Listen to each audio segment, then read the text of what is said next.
I'm going to say something controversial for most Americans, that it's just a given in Europe, Canada, Sub-Saharan Africa, and that is don't practice circumcision. It's true, I'm circumcised myself, but this is because of American medical culture. So the idea is as simple as this. Women who have sex with men who are uncircumcised have a higher risk of urethra infection, and men themselves have a higher risk of infection if they're uncircumcised. That is partially true, but it's not the full story. This is true amongst homeless, poor, unhygienic individuals, but for people in modern day with modern day wealth, all you have to do is tuck your foreskin back and clean it, and then you can untuck it. With circumcision, you lose a lot of nerves endings, so you have a lot of penile sensitivity loss, making sex less pleasurable. Now, personally, I don't know about that myself since I'm a virgin, but nonetheless, it's something you get purported. But for a religious difference, is to distinguish Christians from Jews and Muslims. Because most of Americans are Christian, this will be a big reason. The Bible says that baptism replaces circumcision. So with your infants or your adult converts, you don't circumcise them, you baptize them.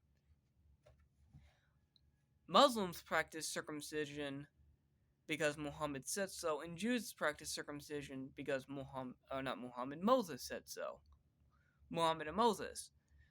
But as Christians, we are no longer bound by the Old Testament. The sacrifice of Jesus on the cross replaces circumcision with baptism. Prior to Jesus going on the cross, he did say, I did not come here to replace the law, but to fulfill it. And he did. It was fulfilled in the crucifixion. But prior to the crucifixion, yes, you got to get circumcised. After the crucifixion, that is not the necessity.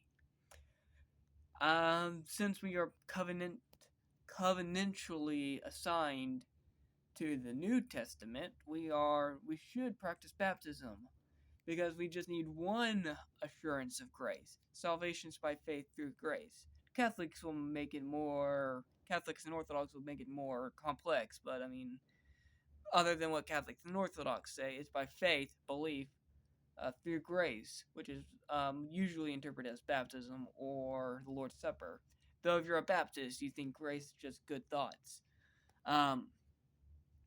So this is what I would give as a religious reason, is we should just practice baptism, not circumcision, for our infants or for the converts.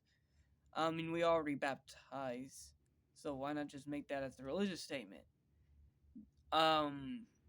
As for the health of circumcision, I will not deny that it will reduce the chances of infection.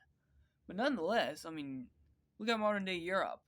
Penile infections from uncircumcised men or their uncircumcised intercourse with the women does not increase infection because men actually have hygiene. Here's a thought: circumcised or you're going to get an infection.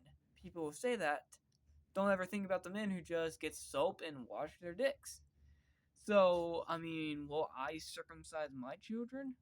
No, I'm going to baptize them. I'm not going to circumcise them. If they want to prevent penis infection, then clean it. It's not that hard. So, the religious reason. I'm sure people will be like, what about the medical? What about the medical? Fuck the medical. I know that it's healthier, but it's only healthier if you have bad hygiene. But last I checked, I am not a poor, homeless Ukrainian refugee down on the streets. I'm using that as an example.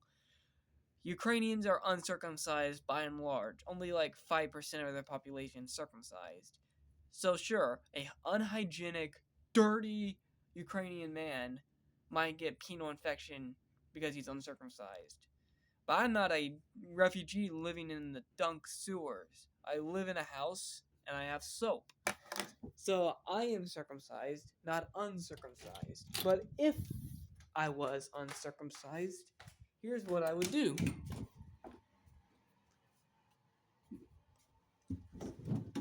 See this bar of soap? Just apply it there. It's not the end of the world to have some hygiene and clean yourself. Of course, you're going to get an infection. It's the same with not brushing your teeth. If you brush your teeth, you won't get tooth decay. If you brush your teeth, you get tooth decay. Say you need a circumcise to prevent penis infection. It's the same as saying you need to knock all your teeth out and have fake teeth to prevent tooth decay. Gum disease, gum infection. Well, you know how else you can prevent gum infection? Brushing your teeth. So let me say it in a way that people can quote me if they ever want this to be an argument. Saying you need a circumcise to prevent penis infection is like saying you need to get rid of your real teeth and for fake teeth to prevent gum infection. That's the same argument, and it's nonsense.